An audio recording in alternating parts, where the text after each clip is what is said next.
नमस्कार मैत्रिणींनो, आज नवीन व्लॉगमध्ये आपले सर्वांचे खूप खूप स्वागत आहे। तर आज नवीन संदेश मी घेऊन येते। जर एखाद्या मैत्रिणीचा तुम्हाला असा कॉल येत असेल की बाबा की मी फार प्रॉब्लेममध्ये आहे, मला फार त्रास होतोय, किंवा तिचं मन हलकं करण्यासाठी ती तुम्हाला जर कॉल करत असेल तर नक्कीच तिचा कॉल उचलत चला आणि तिचं म्हणणं काय आहे ते ऐकून घ्या। म्हणजे तिच्या मनातली जी वादळं असतील तर ती शांत व्हायला पाहिजे। त्यासाठी तिनं तो फोन केलेला असेल तर तो कॉल तुम्ही उचलत चला। म्हणजे तिचा मन या फोनद्वारे किंवा कॉलद्वारे मोकळं होईल आणि ती पुन्हा तिच्या संसारात रममाण होईल।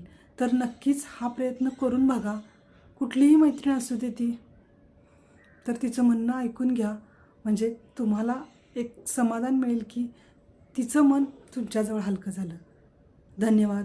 आता भेटू पुढील व्लॉगमध्ये।